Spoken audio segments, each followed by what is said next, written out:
अस्सलाम वालेकुम। ही असां सॉल्व करे रहिया हुआसीं SST जो पेपर जंहिंजा 2 पार्ट थी चुका आहिनि, जंहिंमें बाक़ी जेको बि सिंधी खां हटी करे पेपर आहे उहो मां सॉल्व करे अपलोड कयो आहे। हाणे असां सिंधी वारो पोर्शन जेको आहे उहो कंदासीं। ऐं ही SST पेपर आहे तारीख़ 4 मई वारो। 4 मई ते जेको पेपर थियो हुयो ही उहो ई आहे, ऐं जेको मॉर्निंग में थियो हो ही उहो पेपर आहे, इवनिंग वारो न आहे। ठीकु आहे। शुरू करण खां पहिरियां अच्छा मां तव्हां सां हिकिड़ी जेका आहे अनाउंसमेंट थो करणु चाहियां त मां हिन महीने जी एंड में ऐं मथां जेको जून जुलाई आहिनि उन्हनि जे महीननि में, उन खां पोइ जून जुलाई अगस्त में बि हलियो वञे, 2 कोर्स शुरू करे रहियो आहियां। हिकिड़ो इंग्लिश आहे। इंग्लिश खे असां सुठे नमूने सां पढ़ंदासीं ऐं बेसिक खां पढ़ंदासीं।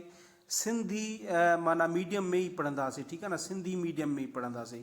सिंधी में सवले तरीक़े सां इंग्लिश जो ग्रामर या टेस्टुनि में जेकी सुवाल अचनि था उन्हनि खे बि असां ॾिसंदासीं। ऐं ॿियो कोर्स आहे जेका तयारी आहे हिननि मुख़्तलिफ़ इम्तिहाननि जी, टेस्ट जी, जीअं थी वियो पाकिस्तान स्टडी जा MCQs थी विया, इस्लामियात जा थी विया, बेसिक मैथ थी वई, ऐं उन खां पोइ जनरल साइंस थी वई। त इहे जेके 1 पेपर वारा हूंदा आहिनि उन्हनि खे हिकु सुठे ऐं प्रॉपर मैनर में डिटेल में शुरू खां जेको आहे मां इहे सेशन शुरू कंदुमि। अगरि तव्हां इंट्रस्टेड आहियो इन में जॉइन करण जे लाइ त मुंहिंजे हिन WhatsApp नंबर ते तव्हां मैसेज करे छॾियो 0333 29663335। हीउ मुंहिंजो नंबर आहे, इन ते तव्हां मूंसां इहे वधीक डिटेल्स जेके आहिनि उहे वठी सघो था। अच्छा, शुरू था कयूं।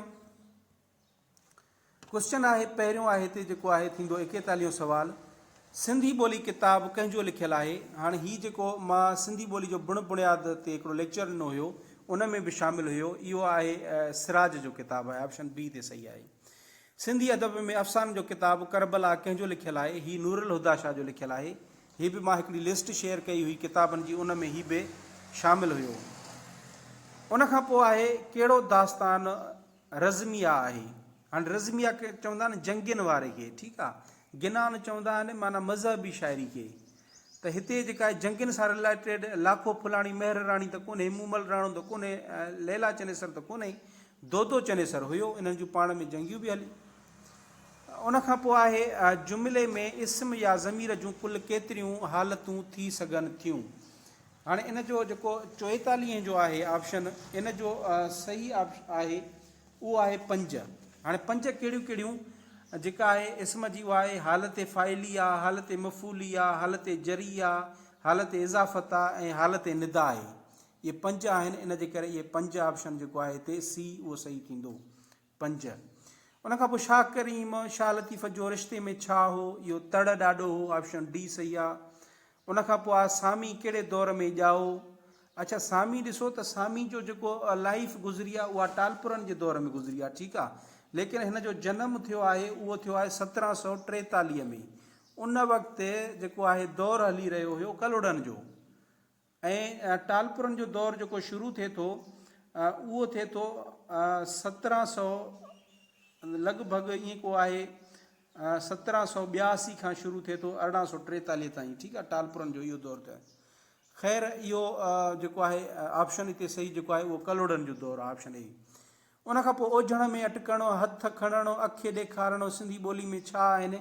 इन में बि मां हिकिड़ी तव्हांखे ट्रिक पंहिंजे लेक्चर में ॿुधाई त जंहिंजे आख़िर में णूणु अचे, इस्म मस्दर अचे, त उहे असांजा इस्तिलाह हूंदा आहिनि। त हिते ऑप्शन बी सही आहे, इहो इस्तिलाह आहे। हाणे हर कंहिं में णूणु आहे, हथ खणणो, अखि ॾेखारणो, ओझण में अटकणो। उन खां पोइ आहे सिंधी ॿोली कहिड़ी रस्मुल ख़त में लिखी वेंदी आहे? हाणे हिन जो जेको आहे इहो सिंधी आहे, अरबी आहे, फ़ारसी आहे या देवनागरी आहे? हाणे हिन जो जेको करेक्ट ऑप्शन आहे उहो आहे अरबी, ऑप्शन बी। पहिरियां देवनागरी में बि लिखी वेंदी पुराणे दौर में, लेकिन जेका हाणे आहे उहा अरबीअ में लिखी थी वञे। उन खां पोइ आहे 49 ते कहाणियुनि जो मजमूओ ख़्वाबनि जी सरहद कंहिंजो लिखियलु आहे? त इहो ख़्वाबनि जी सरहद किताब जेको आहे कहाणियुनि जो मुनव्वर सिराज जो आहे, ऑप्शन बी ते सही आहे। उन खां पोइ आख़िरी आहे किताब तारीख़ तमदन इस्लाम कंहिंजो लिखियलु आहे? त इहो आहे करीम बख़्श चन्ना जो लिखियलु, ऑप्शन बी ते सही आहे। त इहे हुया असांजा सिंधी जा 10 MCQ। आई होप कि तव्हांखे जेको आहे उहो सुठो लॻो हूंदो ऐं काफ़ी इंफॉर्मेशन बि तव्हांखे मिली हूंदी। Thank you so much for watching this video. Allah हाफ़िज़।